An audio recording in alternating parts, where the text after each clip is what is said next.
Hi అండి, welcome back to our channel moms kitchen recipes.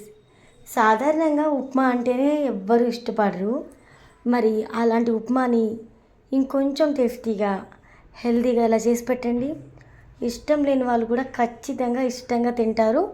వాళ్ళ favourite recipe కూడా అయిపోతుంది. ఇంకా ఆలస్యం చేయకుండా రెసిపీలోకి వెళ్ళిపోదాం పదండి. ముందుగా స్టవ్ ఆన్ చేసుకొని ప్యాన్ పెట్టేయాలి. ప్యాన్ ఇట్టిన తర్వాత ఒక 1 టేబుల్ స్పూన్ వరకు ఆయిల్ అయితే పోసుకోవాలి. ఆయిల్ కాగిన తర్వాత 1/2 టేబుల్ స్పూన్ జీలకర్ర అయితే వేసుకొని 1 టేబుల్ స్పూన్ వరకు తాలింపు దినుసులు అయితే యాడ్ చేసేసుకోవాలి. అంటే ఆవాలు, పచ్చిశనగపప్పు, మినపప్పు ఇవన్నీ కలిపి యాడ్ చేసుకోవాలి. నెక్స్ట్ ఇందులోకి పల్లీలు వేసుకోండి. ఫ్లేవర్ చాలా బాగుంటుంది. పల్లీలు అనేది మన టేస్ట్కి తగ్గట్టుగా ఎక్కువ కావాలంటే ఎక్కువ, తక్కువ కావాలంటే తక్కువగా కూడా వేసుకోవచ్చు. లేదు మాకు పల్లీలు నచ్చవు అనుకుంటే పల్లీల ప్లేస్లో జీడిపప్పు కూడా వేసుకోవచ్చండి. ఆ తర్వాత 4-5 వెల్లుల్లి రెబ్బలు క్రష్ చేసుకొని వేసుకోండి. ఫ్లేవర్ ఎంత బాగుంటుందంటే అంత బాగుంటుందన్నమాట. నెక్స్ట్ ఇందులోకి ఉల్లిపాయ ముక్కలు కూడా వేసేసుకొని కాస్త ఫ్రై చేసుకొని నెక్స్ట్ ఇందులోకి కొత్తిమీర కూడా వేసేసుకోవాలి.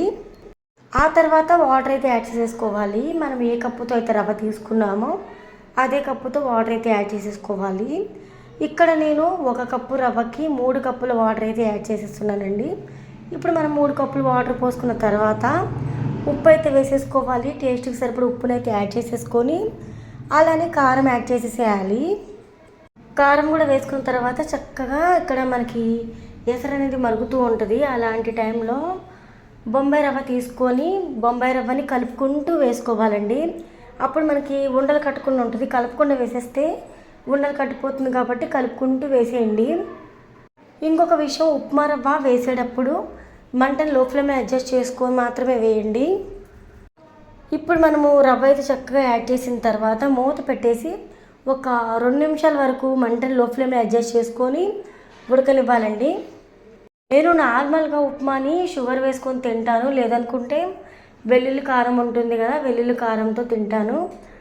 సో నాకు అప్పుడు వచ్చిందండి ఈ ఐడియా. ఇలా కాకుండా ఉప్మానే వెల్లుల్లి కారం ఉప్మా చేసేస్తే చాలా బాగుంటుంది కదా అని అనిపించి ఇలా అయితే ట్రై చేశాను. టేస్ట్ చాలా బాగుంది. సో అందుకనే మీకు కూడా షేర్ చేసేస్తున్నాను. మరి నేను చేసిన ఈ రెసిపీ మీకు నచ్చిందా? నచ్చితే మరి వెంటనే మీరు కూడా ట్రై చేసేయండి. మీకు ఎలా కుదిరిందో కామెంట్ సెక్షన్లో కామెంట్ చేయండి. నేను చేసిన రెసిపీ చూడడానికి ఎలా ఉందో కూడా కామెంట్ చేసేయండి. మరి ఈ రెసిపీ వీడియో మీకు నచ్చితే కనుక లైక్ ఇచ్చేసి మీ ఫ్రెండ్స్కి, రిలేటివ్స్కి కూడా షేర్ చేసేసి ఇలాంటి మరెన్నో healthy and tasty new recipes కోసం ఛానల్ని సబ్స్క్రైబ్ చేయడం మాత్రం మర్చిపోవద్దు. ఇప్పటి వరకు మన ఛానల్ని విజిట్ చేసి వీడియోస్ చూస్తున్న ప్రతి ఒక్కరికి థ్యాంక్ యూ సో మచ్ అండి. ఈ వీడియో చూసిన వాళ్ళకి కూడా స్పెషల్గా థ్యాంక్ యూ సో మచ్ అండి.